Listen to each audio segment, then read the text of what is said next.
Hello students, good morning. Welcome back to all of you in the online class of social study run by Rastan Academy Churu.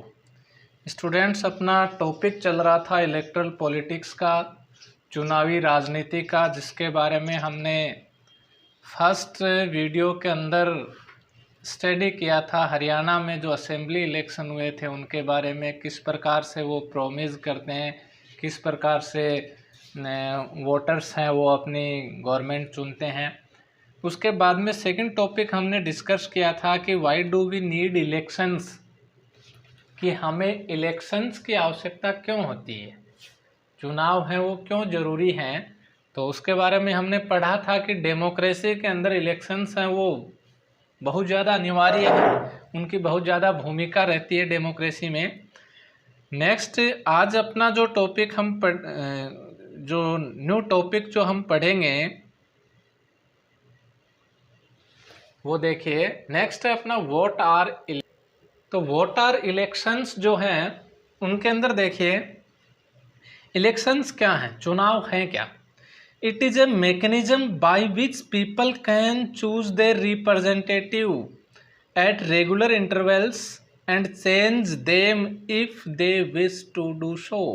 ये एक ऐसा तंत्र है, elections हैं वो एक ऐसा मैकेनिज्म है जिसके माध्यम से जो पीपल हैं वो क्या कर सकते हैं, अपने रिप्रेजेंटेटिव्स को, अपने प्रतिनिधियों को चुन सकते हैं।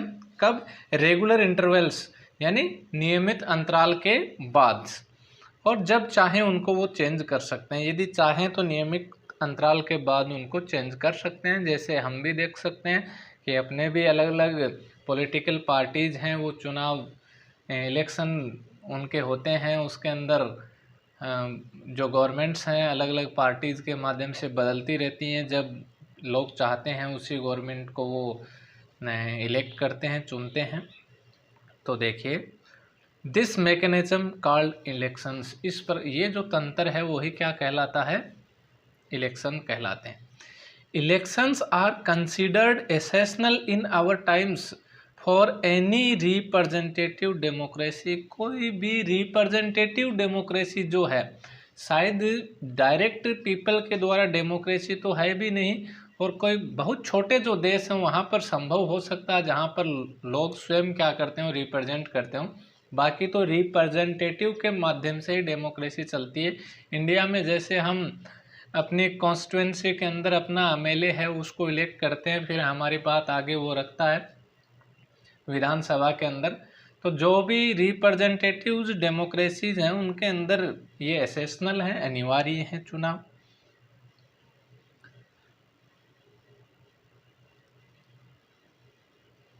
नेक्स्ट देखिए अपना, in an election the voters make many choice.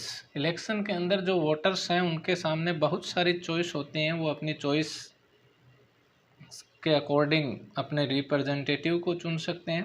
They can choose who will form the government, वे चुन सकते हैं कि गवर्नमेंट कौन बनाएगा। एंड टेक मेजर डिसीजंस, कि उनके जो मेजर डिसीजंस हैं, निर्णय हैं, वो कौन लेगा, इस बात का चयन वोटर करते हैं।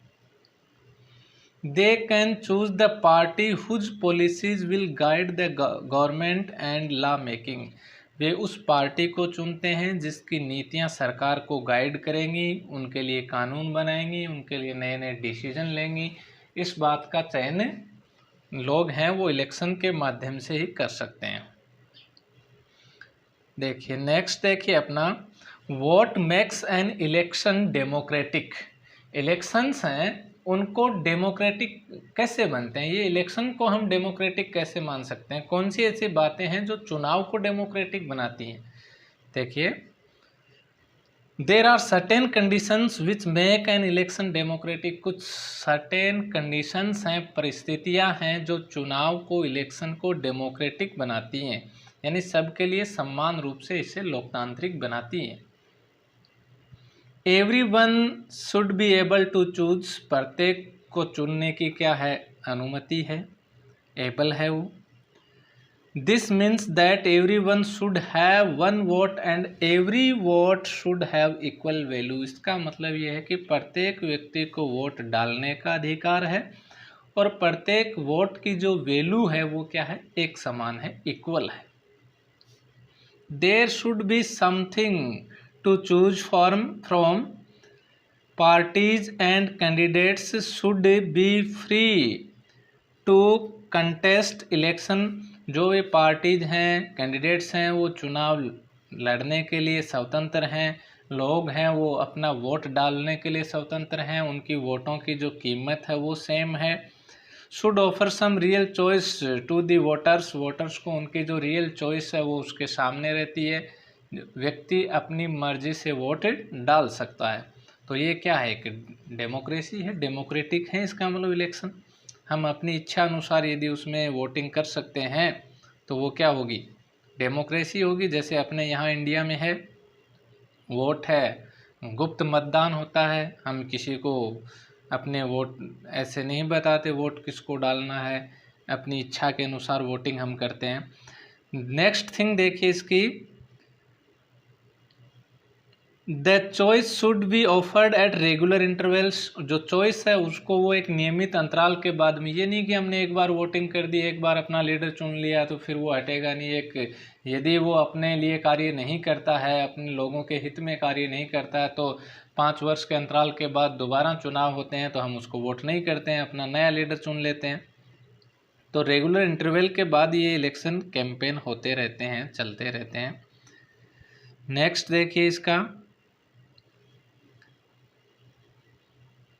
Elections must be held regularly after every few years. ये जरूरी है, इलेक्शंस हैं वो पर कुछ वर्षों के अंतराल में रेगुलरली हेल्ड होते रहते हैं, करवाए जाते हैं चुनाव। फिर और कौन सी बातें हैं ऐसी जो आपको अपने जो इलेक्शंस हैं उनको वो क्या बनाती हैं, डेमोक्रेटिक बनाती हैं। तो ये तो इसकी मुख्य बातें होगी कि नियमित अंतराल के बाद में चुनाव होते रहते हैं और फिर हम अपने अकॉर्डिंग अपना कैंडिडेट, अपना रिप्रेजेंटेटिव चुन सकते हैं, वैल्यू सेम होती है। ये तो इसकी मुख्य बातें हैं। नेक्स्ट देखिए, the candidate preferred by the people should get elected. लोग जिस व्यक्ति को प्रीफर करते हैं, जिस व्यक्ति को महत्व देते हैं, जिसको चुनना चाहते हैं, वही इलेक्ट होता है, वही चुना जाता है। फिर 5वां देखिए इसमें, elections should be conducted in a free and fair manner where people can choose as they really wish. और चुनाव हैं वो बिल्कुल फेयर वे में होने चाहिए, बिल्कुल निष्पक्ष रूप से चुनाव करवाए जाने चाहिए, ताकि लोग क्या करें, अपनी इच्छा के अनुसार अपने रिप्रेजेंटेटिव को चुन सकें। तो इस प्रकार से ये क्या बनते हैं, ये जो बातें होती हैं वो इलेक्शन को क्या बनाती हैं, डेमोक्रेटिक बनाती हैं। जैसे अपने है, वास्तव में अपने क्या डेमोक्रेसी है, कुछ बातों को यदि छोड़ दिया जाए तो।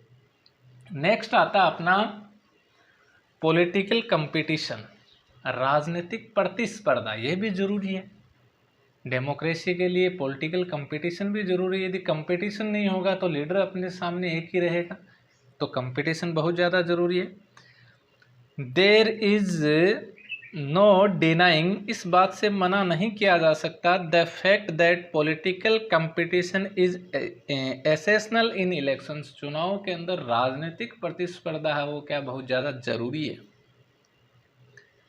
It is pointed out that if there is no competition, यदि कोई कंपटीशन नहीं होता है, प्रतिस्पर्धा नहीं होती है, तो there is no point in having elections, तो चुनाव करवाने का कोई फ़ायदा ही नहीं होता है। तो इसलिए पॉलिटिकल कंपटीशन है वो अनिवार्य है। इसके लाभ क्या हैं, जो पॉलिटिकल कंपटीशन होते हैं उसके एडवांटेज क्या हैं, इसके लाभ देखिए। This competition allows the voter to जज for themselves which party would serve them better.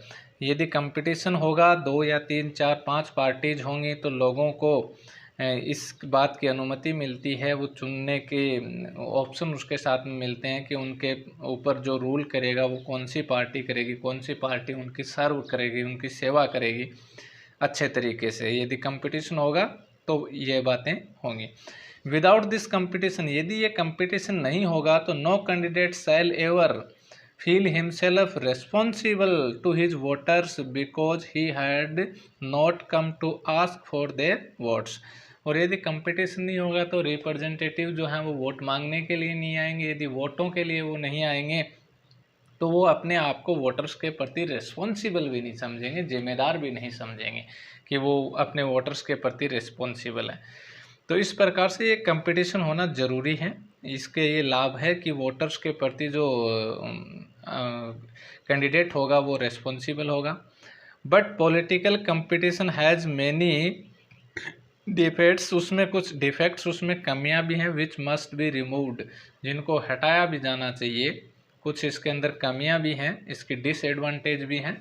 Thanks students. ये पॉलिटिकल कंपटीशन की जो डिसएडवांटेज हैं वो हम नेक्स्ट वीडियो में स्टडी करेंगे। आज के लिए व्हाट आर इलेक्शंस, इलेक्शन क्या है, what makes an election democratic, election को डेमोक्रेटिक कौन सी बातें बनाती हैं, और पॉलिटिकल कंपटीशन क्या है और इसके लाभ क्या हैं, उसकी स्टडी हमने कर ली। इसकी डिसएडवांटेज, इसकी जो कमियां हैं उनको हटाया जाना चाहिए, ये हम नेक्स्ट वीडियो में कंसल्ट करेंगे। थैंक्स।